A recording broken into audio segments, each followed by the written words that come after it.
આપ સર્વોને હેતપૂર્વક જય શ્રી સ્વામિનારાયણ। આજની સત્સંગ કથા વાર્તા નિજ મંદિર સાવરકુંડલા। જય શ્રી સ્વામિનારાયણ। હર હર મહાદેવ હર। આજે આપણે મહાવદ ચતુર્દશી એટલે કે મહાશિવરાત્રિ ના વ્રત વિધિ અને મહાત્મ્ય તેમજ તેની ફળશ્રુતિ અને પૂજા પદાર્થમાં શું વાપરવું તેના વિશે વિગતેથી વાર્તા સાંભળશું। આ વર્ષે મહાશિવરાત્રિનું વ્રત તારીખ 8 માર્ચ 2024 ને શુક્રવાર મહાવદ ચૌદશને દિવસે આવે છે। તે દિવસે ઉપવાસ કરી રાતના 4 પહોરમાં પુષ્પ અને બીલપત્ર તથા દૂધના અભિષેક વગેરેથી શિવ પૂજન અને રાત્રિ જાગરણ કરવું। આ વ્રત કરનારને શિવલોક કૈલાસ માં વાસ મળે છે અને તેને માતાના ગર્ભમાં આવવાપણું રહેતું નથી। મહાશિવરાત્રિ એટલે મહાવદ ચૌદશનો દિવસ। આ દિવસે મધ્યરાત્રિએ મહાદેવજી કરોડો સૂર્ય સમાન તેજસ્વી કાંતિવાળા લિંગ સ્વરૂપે પ્રગટેલા હોવાથી તે દિવસને મહાશિવરાત્રિ કહેવામાં આવે છે। તે દિવસ શંકર ભગવાનનો જન્મ દિવસ કેમ જે આજ દિને શિવને સતીના વિવાહ થયા હોવાથી કેટલાક મત અનુસાર વિવાહ દિવસ પણ ગણાય છે અને તે દિવસે શિવલિંગના પૂજનનો વિશેષ મહિમા કહેલો છે।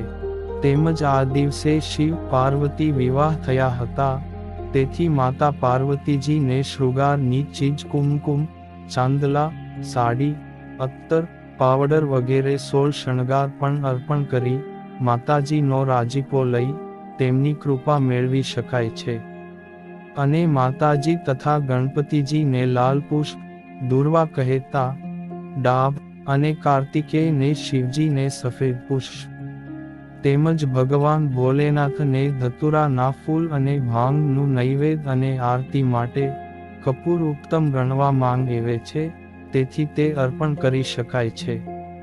આમ સંપૂર્ણ શિવ પરિવારની પૂજન વિધિ કહેલ છે અને શિવરાત્રિના દિવસે દીપદાનનું વિશેષ મહત્વ હોવાથી તે કરવું અથવા દીપમાળા પણ પ્રગટાવી શકાય છે। કોઈ વ્યક્તિ માટે જો ઉપર બતાવેલ સામગ્રી પ્રાપ્ય ન હોય તો બીલપત્ર અને પંચામૃત અભિષેક કરવો અને તે પણ ન મળે તો માત્ર શુદ્ધ જળથી અભિષેક કરો તેમજ ઓમ નમઃ શિવાય મંત્રનો જાપ કરવાથી પણ પ્રભુ પ્રસન્નતા પ્રાપ્ત થાય છે। આમ શિવજીના પૂજન અર્ચનમાં શ્રદ્ધા એ યુક્ત ભક્તિભાવ અત્યંત આવશ્યક છે, કેમ જે કોઈ પણ દેવી દેવતાના પૂજન અર્ચન કે ભજનમાં શ્રદ્ધા ભાવનું મહત્વ રહેલું છે।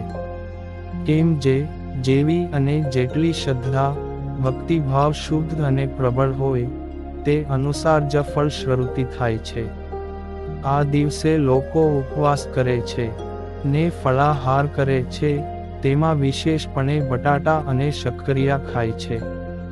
કેટલાક આ દિવસે શંકર ભગવાનની પ્રસાદી તરીકે ભાંગ પણ ચાખે છે। મહાશિવરાત્રિ વ્રત કથા વાર્તા। પર્વતની તળેટી માંગ એક ભીલ રહેતો હતો। તે જીવહિંસા કરીને પોતાના કુટુંબનું ભરણ પોષણ કરતો હતો। એક સમયની વાત છે, તે વહેલી સવારે ખાધા પીધા વગર તીરકામઠું લઈ જંગલમાં શિકાર કરવા નીકળ્યો। તે દિવસ મહાવદ ચૌદશ એટલે કે મહાશિવરાત્રિનો હતો, તેથી રસ્તે આવતા જતા લોકો એકબીજાને શિવ શિવ કહેતા હતા। તેને પણ રસ્તામાં બધાએ શિવ શિવ કહ્યું। તેણે પણ દેખા દેખીમાં શિવ શિવ બોલ્યો। આમ જાણીએ અજાણ્યે પણ પ્રભુનું નામ લેવાઈ ગયું। આ પારધી આખો દિવસ શિકારની શોધમાં રખડ્યો, પણ તેને કોઈ શિકાર મળ્યો નહીં। તે આખો દિવસ ભૂખ્યો અને તરસ્યો ભટકવા લાગ્યો। સાંજ પડતાં તે એક સરોવરને કિનારે આવી પહોંચ્યો। આ સરોવરને કિનારે મહાદેવનું લિંગ હતું અને લિંગની જોડે મોટું બીલીનું ઝાડ હતું। પારધી તરસ્યો હોવાથી સરોવરનું મીઠું પાણી પીને એની ભૂખ ઠારી। પછી તે આ બીલીના ઝાડ પર ચઢીને શિકારની રાહ જોવા લાગ્યો.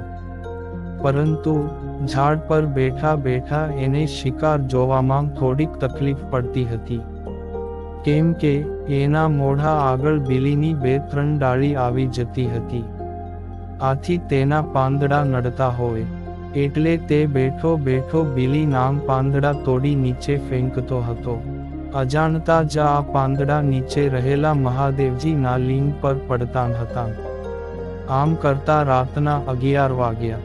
તેવામાં ત્યાં એક હરણ સરોવરને કિનારે પાણી પીવા માટે આવ્યું. પારધી બાણ મારવા ઝાડ પર જેવો આઘો પાછો થયો કે ઝાડ પરથી કેટલાક બીલી પત્રો ખરીને નીચેના શિવલિંગ પર પડ્યા. પાંદડાના અવાજથી હરણ ચમકી ગયું ને તેણે ઊંચે જોયું તો પારધી બાણ તાકીને બેઠો હતો. આથી હરણે આર્ત સ્વરે કહ્યું કે, હે પારધી, તારે મને મારવો હોય તો ખુશીથી માર, પણ એ પહેલા મને એકવાર મારા ઘેર જઈ બધાને મળી આવવા દે. પારધી એ પહેલા તો તેની વાત માની નહીં, પણ હરણે ખૂબ કાલાવાલા કર્યા અને સોગંદપૂર્વક પાછા ફરવાનું વચન આપ્યું, એટલે પારધીએ તેને જવા દીધો. હરણ ખુશ થતો થતો ત્યાંથી ચાલ્યો ગયો અને થોડી વાર બાદ ત્યાં એક હરણી પાણી પીવા આવી. પારધી તેને પણ બાણ મારવા જતો હતો કે ત્યારે હરણીએ પણ પેલા હરણની જેમ કાલાવાલા કર્યા અને ઘરે જઈને પાછા આવવાનું વચન આપ્યું, એટલે પારધીએ તેને પણ જવા દીધી. પારધી બંને હરણ હરણીની રાહ જોતો બેસી રહ્યો ને સમય પસાર કરવા બીલીપત્રોના પાન તોડી તોડી નીચે નાખતો હતો. પરંતુ આ બીલીપત્રો અનાયાસે જ તે ઝાડ નીચે રહેલા શિવલિંગ પર પડતા હતા. આમ અજાણપણે પણ તે શિવની પૂજા કરી રહ્યો હતો. આમ કરતા થોડી વાર બાદ હરણ નાગ બચ્ચા ત્યાં પાણી પીવા માટે આવ્યા અને તેનો શિકાર કરવા તીર કામઠું તૈયાર કર્યું. ત્યારે હરણ નાગ બચ્ચાઓએ પણ પારધીને કહ્યું, હે પારધી, અમે અમારા માતા પિતાને મળી પાછા આવીશું, તું અમને જવા દે. એટલે પારધીએ તેમની પર દયા કરી તેમને પણ જવા દીધા. આમ હરણ, હરણી અને તેના બચ્ચા બધા ઘેર ભેગા મળ્યા અને તેમને પારધીને આપેલ વચન વિશે જણાવ્યું. ત્યારબાદ બધાં ભેગા મળી પારધીને આપેલા વચન પ્રમાણે પાછા સરોવરના કિનારે આવી પહોંચ્યા અને બોલ્યા, હે પારધી, અમે અમારી શરત પ્રમાણે આવી પહોંચ્યા છીએ. હવે તું અમને મારીને તારા બાળ બચ્ચા માટે ભોજન લઈ જા. આ સાંભળી પારધીની આંખમાં આંસુ આવી ગયા ને તેને મનમાં થયું કે હરણા કેવા સાચા અને વિશ્વાસુ છે. હરણાઓની સચ્ચાઈ જોઈ પારધીએ તેમને મારવાનો વિચાર માંડી વાળ્યો અને તે જ વખતે તેણે મનોમન પ્રતિજ્ઞા પણ લીધી કે આજથી હું કોઈ મૂંગા પ્રાણીને મારીશ નહીં. અને તેણે હરણાઓને છોડી દીધા. આથી હરણાઓએ શિકારીને મૂક આશીર્વાદ આપ્યા. એ જ વખતે આકાશમાંથી એક દેવ વિમાન ઉતર્યું અને તેમાં બેઠેલ દેવદૂતે પારધીને કહ્યું, હે પારધી, તે જાણીએ અજાણે પણ શિવરાત્રિનો ઉપવાસ કર્યો છે, શંકર ભગવાન ઉપર બીલીપત્રો ચડાવ્યા છે અને હરણાઓને મુક્ત કર્યા છે, એટલે તારા વ્રતનું તને સારું ફળ મળ્યું છે અને તું શિવલોકમાં વસવાને માટે અધિકારી બન્યો છે. વળી તારા પુણ્યે આ હરણા પણ શાપમાંથી મુક્ત બન્યા છે, એટલે હું તને અને આ હરણાઓને શિવલોકમાં લઈ જવા માટે આવ્યો છું, ચાલ. આ સાંભળી પારધી અને બધા હરણા વિમાનમાં બેઠા અને પારધીનો અને હરણાઓનો શિવલોકમાં વાસ થયો.